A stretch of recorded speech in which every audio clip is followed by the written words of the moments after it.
हम जब राम शब्द का या किसी भी अकारांत शब्द का प्रयोग करते हैं तो भाषा में उसका 24 प्रकार से प्रयोग किया जाता है। तो उन प्रयोगों की दृष्टि से ही इस प्रकार से ये शब्दों का जो आपको बोध कराया जाता है वो आवश्यक।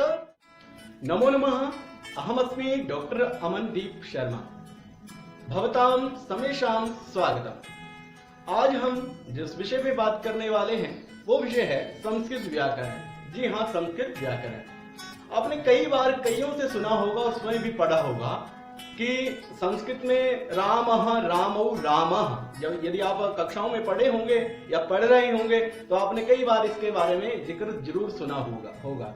तो आपके मन में कई बार ऐसे आता होगा कि रामः, रामौ, रामः, इस प्रकार से बार बार हमें याद करने के लिए क्यों दिया जाता है, क्यों कहा जाता है इसको याद करने के लिए।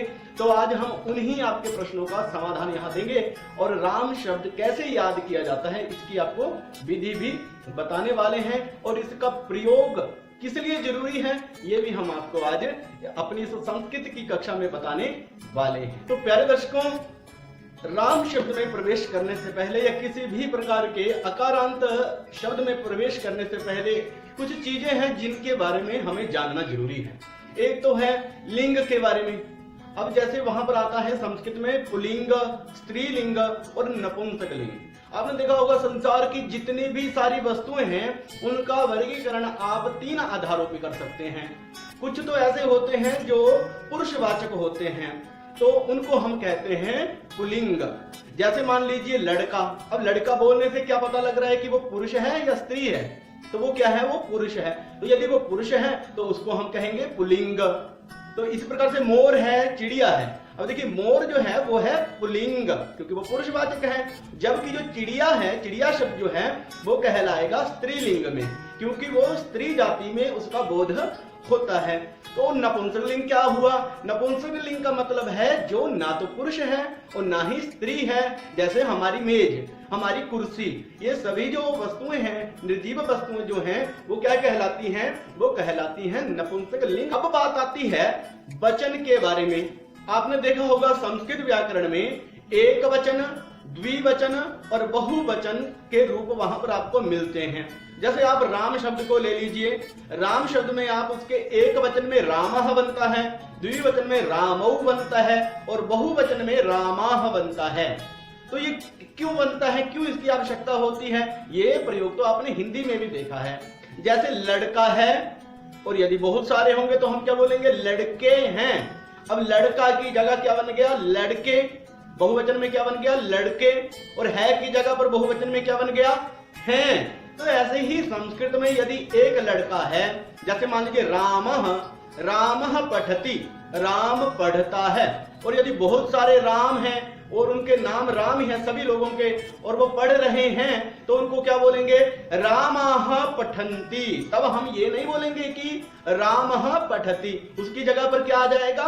रामाः पठन्ति। तो दोनों में वहां पर आपको जैसे हिंदी व्याकरण में भेद देखने को मिलता है, संस्कृत व्याकरण में भी आपको वैसे ही भेद देखने को जरूर मिलेगा।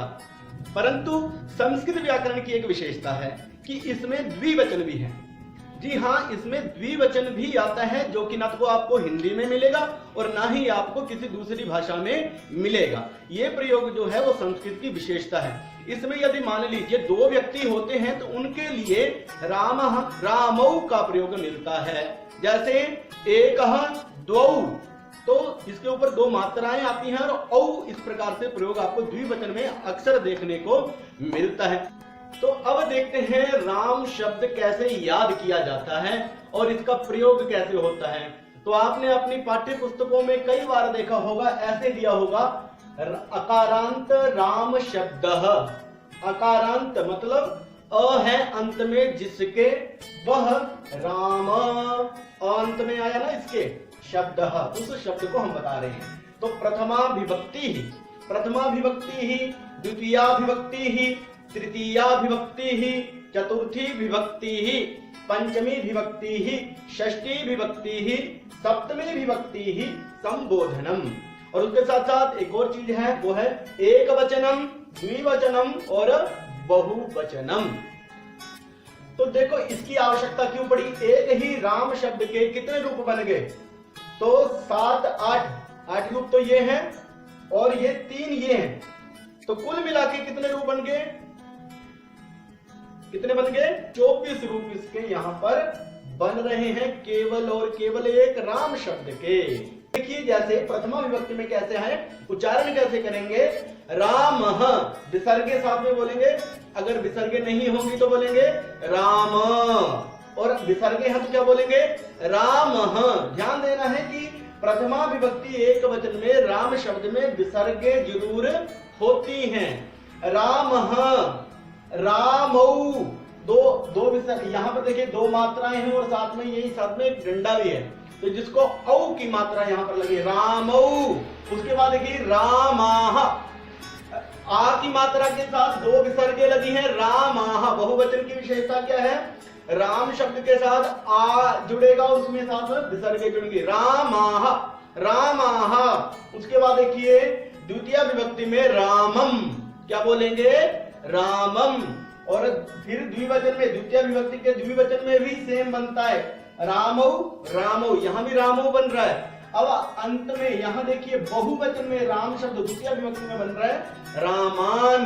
न जो है हलंत है, हलंत का मतलब होता है आधा, न यहां पर आधा है, रामान।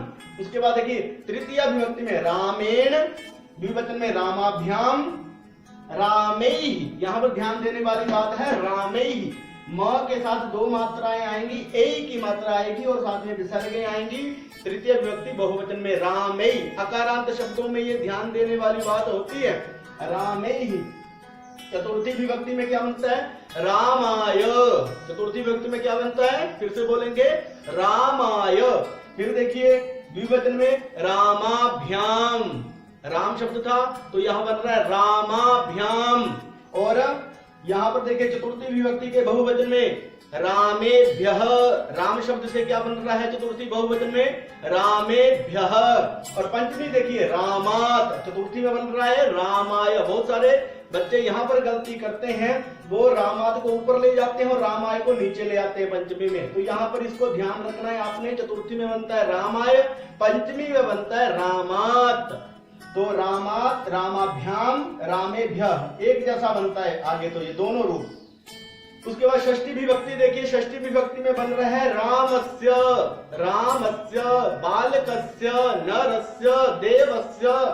उसके बाद रामयोः, राम शब्द था, साथ में क्या लगा, योः, रामयोः, रामायणम। अच्छा बहुत सारे शब्द आगे भी आप पढ़ेंगे कई बार। अब जैसे बालका नाम होगा, वहां भी अकारांत शब्द है परंतु वहां बन रहा है बालका नाम, और यहां बन रहा है हणाम।